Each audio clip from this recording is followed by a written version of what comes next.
Hello, and welcome to The Knowing Show. I am your host, Christene Marie. On The Knowing Show, we talk about all of our intelligences. We talk about our intellectual intelligence, our IQ, our emotional intelligence, EQ, physical intelligence. And lastly, we talk about spiritual intelligence. And what I mean by this is spirit is our pathway and connection to the divine, to God. And to be able to awaken that pathway, we get to derive intelligence from that experience, just like how our body stores data around our physical memory, around what we experience. And emotionally, we store data around what we've experienced on the emotional front. Same thing with our intellect. We have data, we store memory. And just so we get to derive spiritual data and thus become spiritually intelligent. And on Sundays, we dedicate this show to the spiritual intelligence and the cultivation of it. And this week, leading up to Christmas, we are actually doing something different. And every single day this week leading up to Christmas, we are actually going to be talking about spiritual intelligence. And no one intelligence is operating in isolation. Every single one touches every other. We don't ever operate if we have a big experience physically in our lives. Normally there's emotions attached to it. If we go in to study for a really big test, we might have jitters. So technically it's the IQ that's engaged, but we need to know how to handle our emotions so that we can go in and not have our emotions cloud, our ability to recall the memory of the IQ that we've been working so tirelessly to cultivate. And so today, through Christmas Day, we're going to be talking about 5 different habits of Christ, one habit each day. And Christ, as I call it, is really what actually so many cultures and religions hold in honor and in respect. When you look at the Quran, they actually really honor Christ as the Messiah. There's not so much around belief around the execution and crucifixion of Christ, but they hold that he existed and they call him the Messiah. For Buddhists and Hindus, so many of them hold honor for Christ as a mystic teacher, Jesus Christ as a mystic teacher. For the Jews, if you actually read the Talmud, they are very anti-Jesus. So that's the kind of the one religious, I guess, opposition you can find is in the Talmud. And that's like the most holy of holy Jews, like the most adherent Jews believe in the Talmud, and they really are anti-Jesus. But what I want to talk about is, Jesus, yes, is a physical person, the manifestation of Christ according to the biblical narrative, and this concept of Christ beyond that, because Jesus's last name isn't Christ. It's Christ was and is the embodiment of God through Jesus.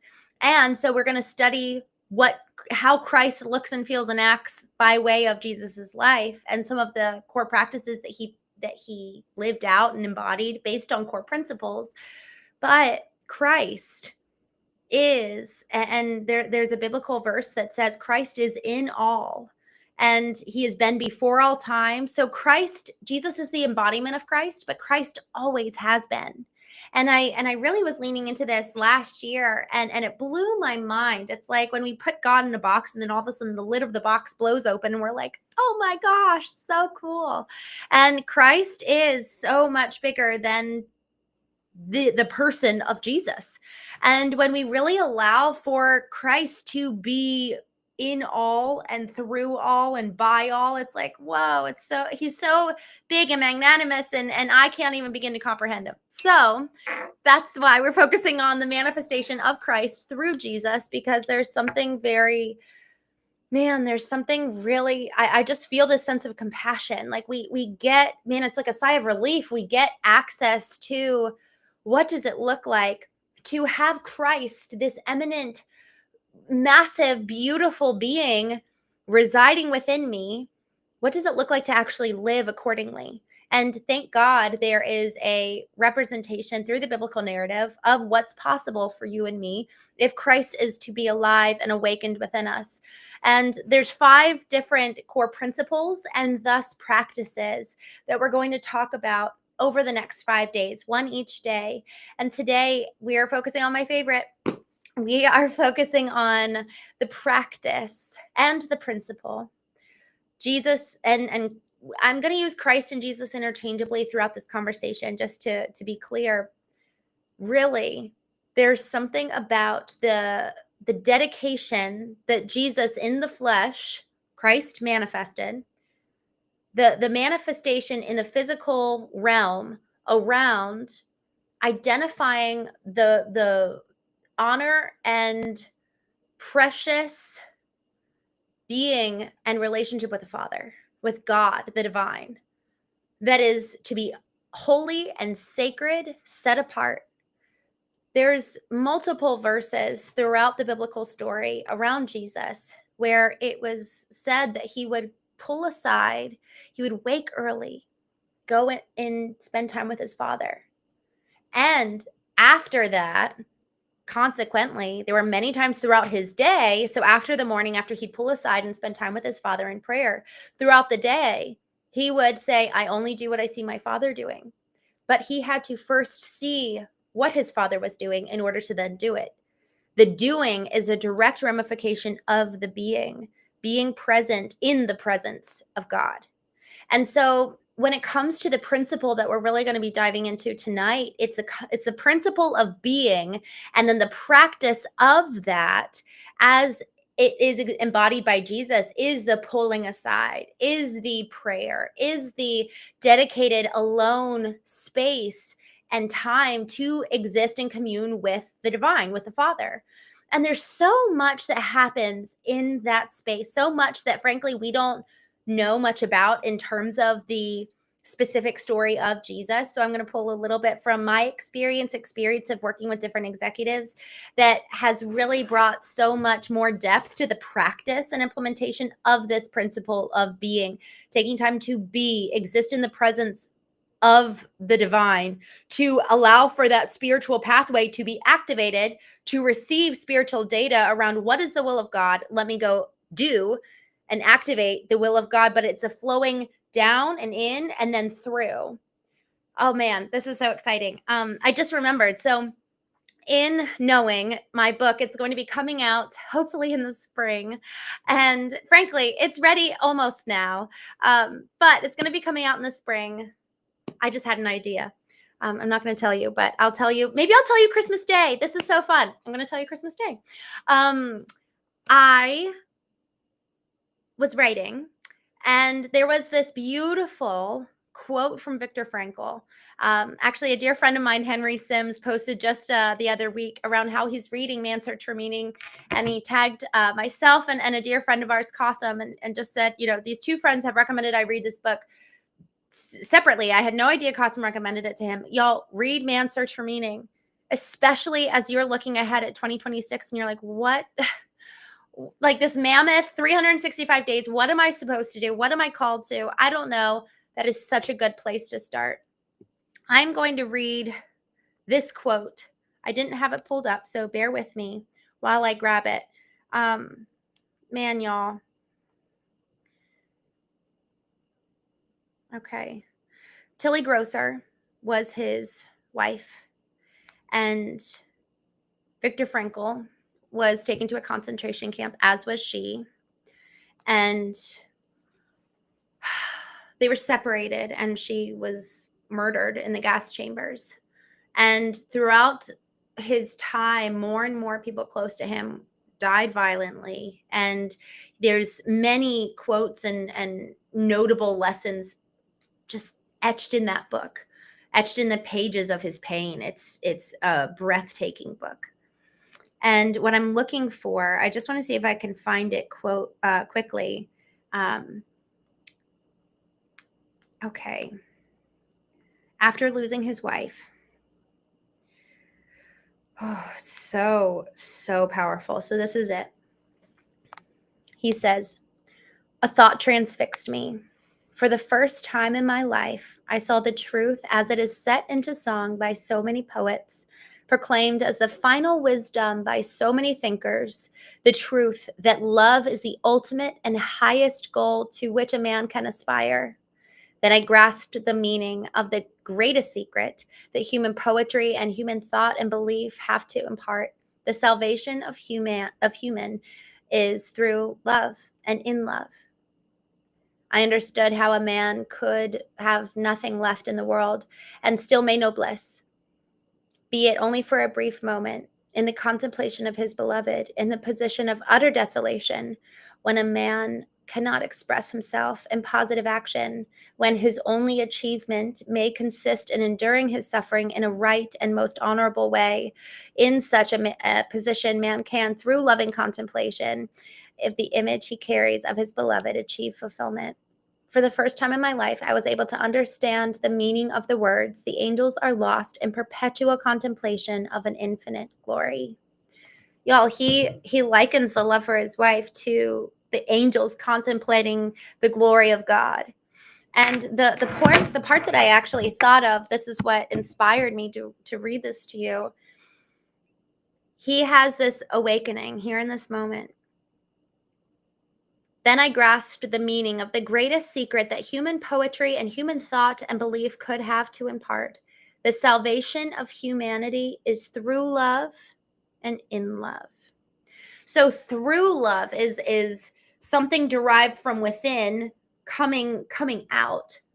Through love and in love can also mean that we are the vessel through which love flows and comes out, that we abide in love and thus love flows through us. But we have to abide in love. There's another biblical text that says, these are Jesus's words. He says, "Abide in me. I and the Father are one." So by abiding in Christ, abiding in who and what is in us already, by abiding in that space and time, in allowing for Christ to become awake and alive in us and abiding there. Man, abide, what a freaking word. Am I right? What does it mean to abide? To just sit and be like soaking in this present. Ew, guys, I just had a bath tonight. I hate baths. I get so hot, and my sister said I'm detoxing. So I'm like, all right, I just got to sit while I'm like sweating. Ew. And then there's something about that bath of just letting myself relax into the water, and even into the discomfort of the bath, because there's always the other side. Once we actually allow our body to succumb physically to the discomfort of the heat of the water, maybe you love a good bath. I'm so happy for you. But there's so many other times in our life where we feel the discomfort rising in us. And it's almost like a surrender. By surrendering and truly allowing ourselves to soak in and abide in the physical moment, and allowing for everything within us, our soul, our spirit, even our mind, to awaken and come alive, to truly abide in Christ within. Christ is in you and me. He's not out there. God, we think of God as up there and we look up and out. But the thing that's really beautiful, it says we need to allow love to flow through and in. There's something about being open to allowing that which is outside and above, transcendent, the spiritual, to come into us. Yes. And we already have God in us. So we can add to what's there. It's like this whole concept that I love talking about on the show. The way that I liken knowing is akin to what 𝐤𝐚𝐢𝐥𝐲 said when someone asked him, "How did you create David?" He says, "I had to chip away who David was not to get to David." So as we come to know who we are, as we come to awaken Christ, there's a chipping and a removing and a cleaning our room and cleaning our house of everything that is not, to get to the purity of what's there. And then afterwards, we can create, we can add to, we can look to the heavens and say, okay, what else do you got? Give it to me. But we actually have to get to the integrity of all that is within us first, awaken that, turn on the light switch, and then we get to add. And in awakening, there's also a removing.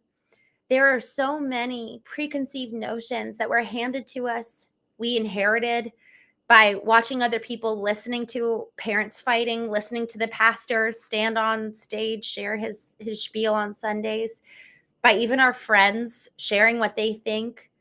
There's a lot within us that actually needs to be cleansed. There's this concept of the fire burning out the dead wood, and beyond wood, looking at gold. When you put gold into the fire, all the impurities come off. So there's something about the washing and the cleansing of the gold to allow for us to be able to access the purity of what's there, and then we can add to it. And isn't that so exciting?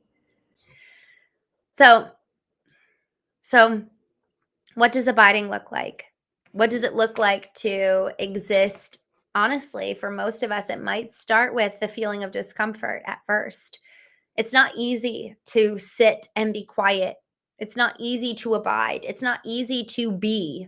I had to learn that lesson the hard way. I was talking with my therapist years ago when I was kind of in this in between period. My husband had said that he was thinking about a divorce, and he moved out, and I had the house. The house was just completing renovations. We bought this beautiful little fixer upper and bumped the wall out 2 feet. I bought these beautiful cafe refrigerator stove combo, and it just was like this dream little home we were creating. It was where we were going to raise our kids, and then the world fell apart, and my husband moved out, and I was sitting in the backyard doing therapy with my puppy Zeus.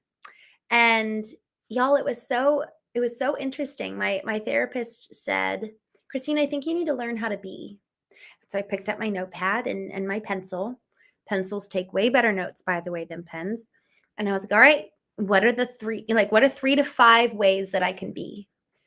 And he kind of just like looked at me, and I was like, no, like who models being? Like, what does it look like to be? And he kind of laughed at me. He was like, I think that this is like you're missing the point. And then he never told me. And I was like, okay, well, I don't know how to be. And so while I was thinking about being, what does that actually look like? What does it feel like? What does it sound like? I decided to start eliminating headphones and external noise while taking my puppy for walks. And Zeus, my puppy, my German Shepherd, Eastern German Shepherd puppy, taught me how to be. The way that he was so focused on just going for that walk, smelling something, looking ahead.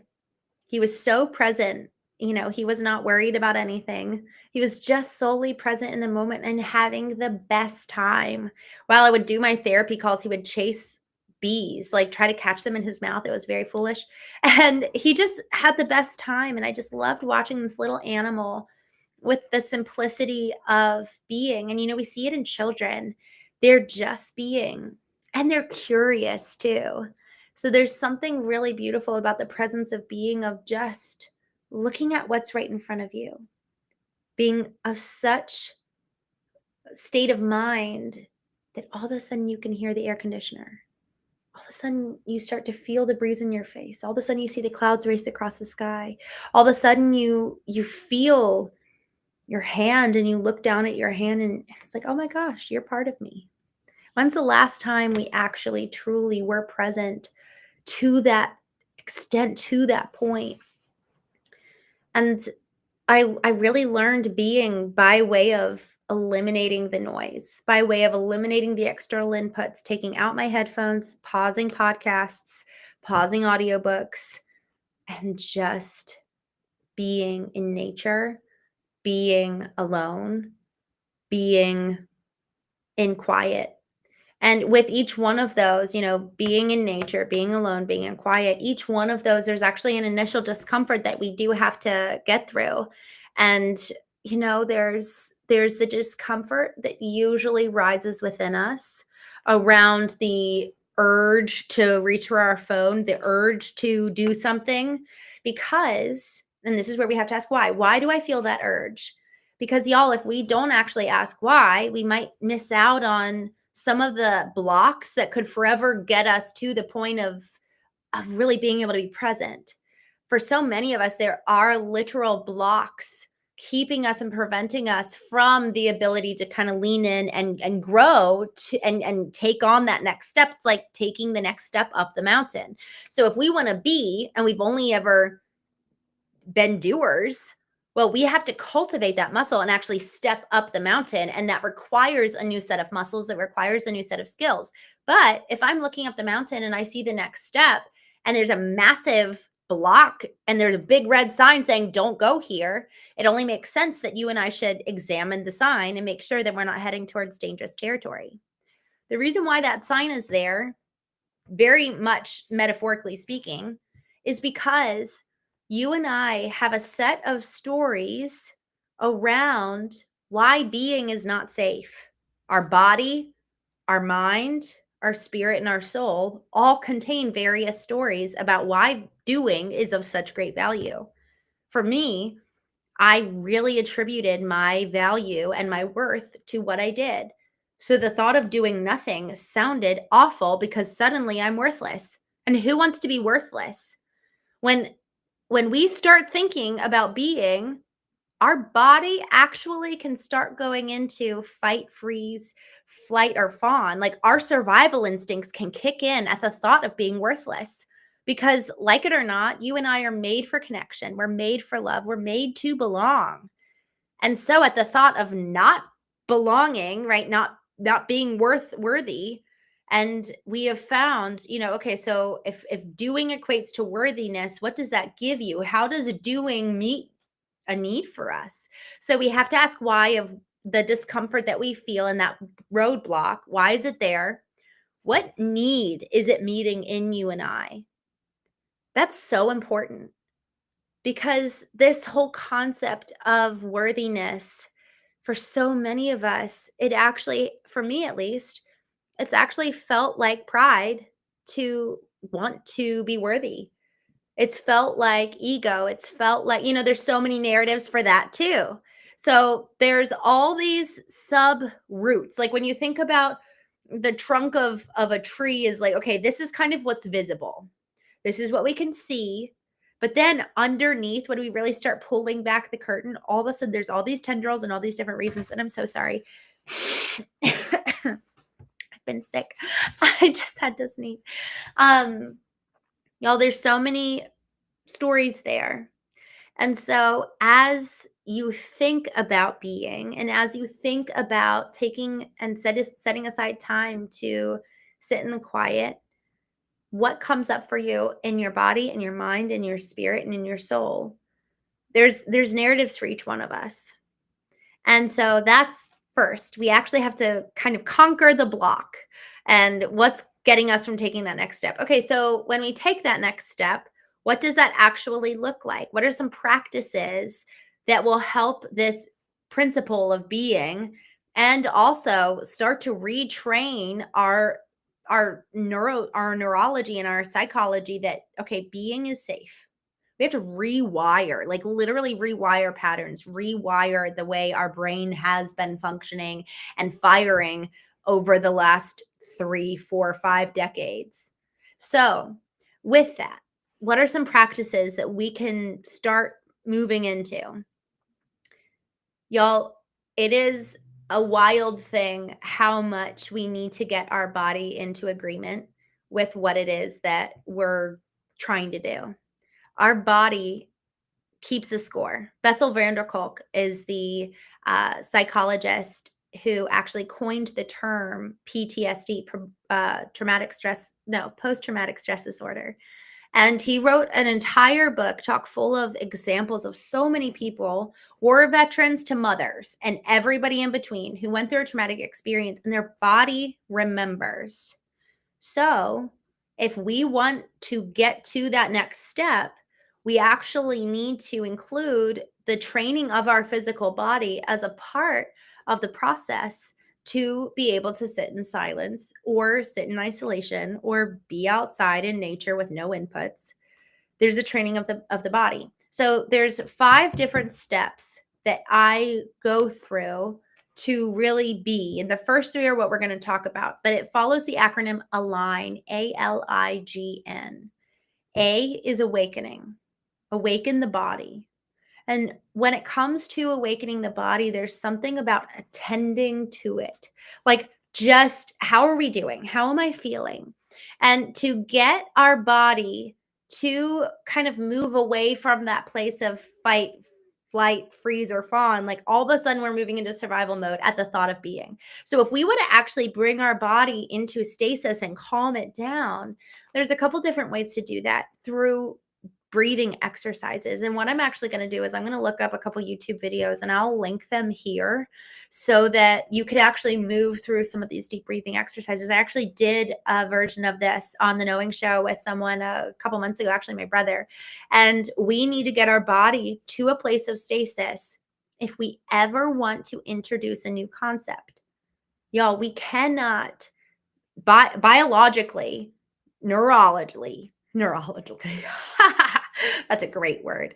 We cannot get to a new program if we are in an old physical one. So we actually need to get our body into a place of safety, into a place of stasis for us to then introduce something new.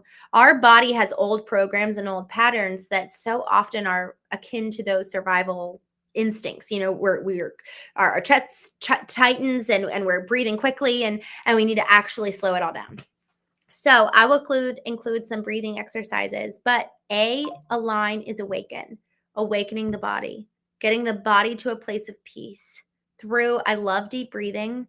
I actually will do stretching and sometimes even work out as the first part of my alignment that morning and kind of just getting my body into a place where, you know, especially if I do this first thing in the morning, Jesus would pull aside first thing in the morning and go spend time with his Father. So awakening the body can even be done so in a walk. My dad would actually do this. Growing up, he and my mom would go for walks early in the morning, and that was their way of being and communing with God, but they were physically moving their body. And there's something about that really just helps you stay alert. So I'll do stretching, the deep breathing, like I said, that just brings you into a place of calm. There's something also about feeling what your body needs. Is there any part of you? And that's actually moving to the next one. L for listen. Listen to the emotions that come up. And that I usually will close my eyes and just focus on, is there any kind of discomfort in my stomach? Is there any discomfort in my body? And then ask why. So that's where a lot of times, once your body is awakened, then you get to listen for roadblocks. And a lot of times those roadblocks have emotions tied to them. So we awaken the physical body, and then we listen to the soul on the emotional level. And then I illuminate.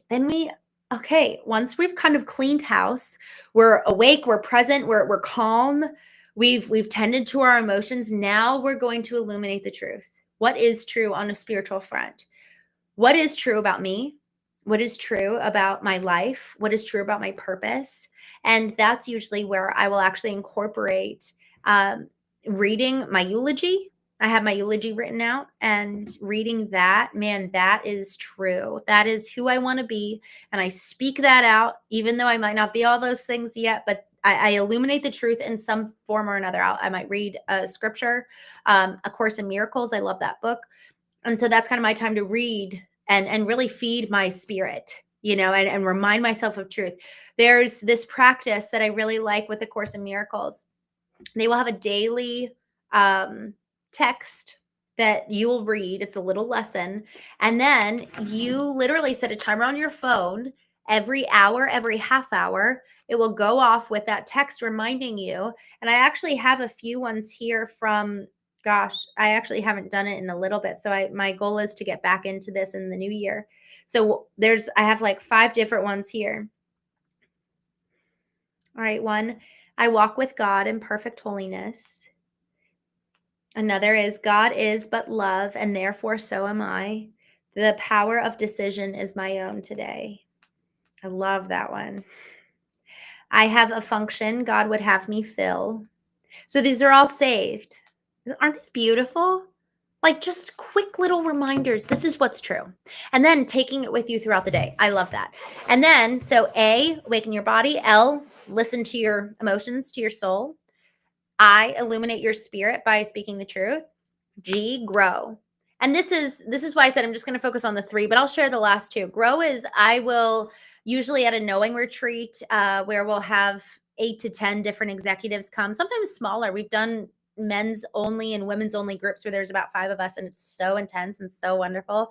I will give vertical alignments to every single person, and they'll be group alignments or they will be personal ones. Like I'll customize the alignment for each. So everybody will move through awakening their body, listening to their emotions, and then illuminating their soul or their spirit with truth.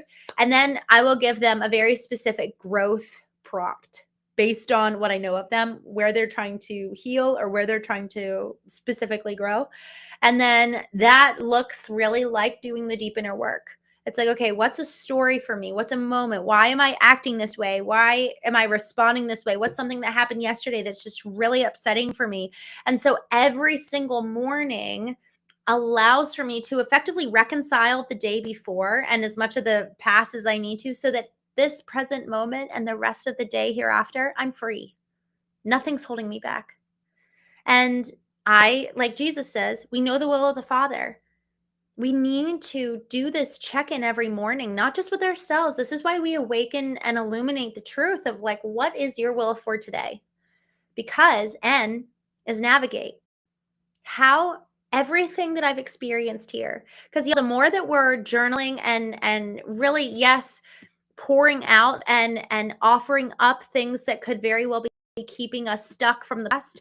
But the more that we're doing that, we're actually creating space within ourself, our soul, our spirit to receive something from the divine, and then also to create.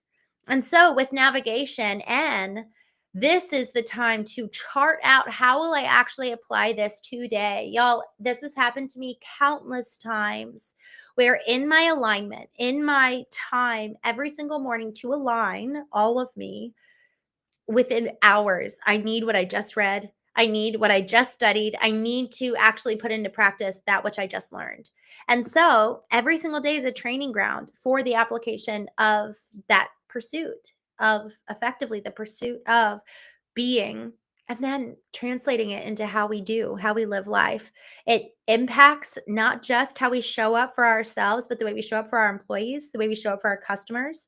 Y'all, it impacts our ability to hear the truth about our business. Because if we're egoic and full of pride, there is no way someone can come into our business and say, you're doing this wrong and you need to change that. I've had to have really hard conversations with different executives and say, hey, look, the data is showing this. That was a bad campaign you guys did. We need to never do affiliate marketing again, for example. That's hard. That's really, really, really hard, especially if they're in a room with their boss. So obviously the way we present the truth needs to be delicate, but our ability to receive the truth in the boardroom and in the bedroom, so much of that hinges on whether we're aligned or not. So this habit of Jesus, this habit of how Christ made manifest, if he was doing this, how much more do we need to? So I am going to I have a little gift for you all. If you go to verticalalignment.com, I have a 4-day, and actually, I might add in a 5th day here so that you guys can start today. So I'll go ahead and add in a 5th day. If you guys go to verticalalignment.com, you'll be able to download alignments. Go ahead and start today, and it will take you through Christmas morning. 5 alignments for these 5 habits that we are putting into practice around the pursuit and the studying of Christ. Y'all, again, I'll say it one more time. If Christ made manifest in the personhood of Jesus required a daily time and sacred ritual of pulling aside in the morning, how much more do we need that? So that we can activate Christ in us, so that we can reach into our potential, so that we can be free, and that we're not living in the chains of the past, so that we're actually able to be present both in the business and with our family and everything in between. There is no reason that we should not, each of us, be living an extraordinary life that we get to create, because in this time in the morning, it includes creation. This is the time set aside for us to align our bodies and then navigate how we live each and every day, so that we're living it by design, intentionally, and not on accident. So with that, thank you so much for joining me on The Knowing Show, and I'm excited to chat with you tomorrow about habit number 2 of Christ.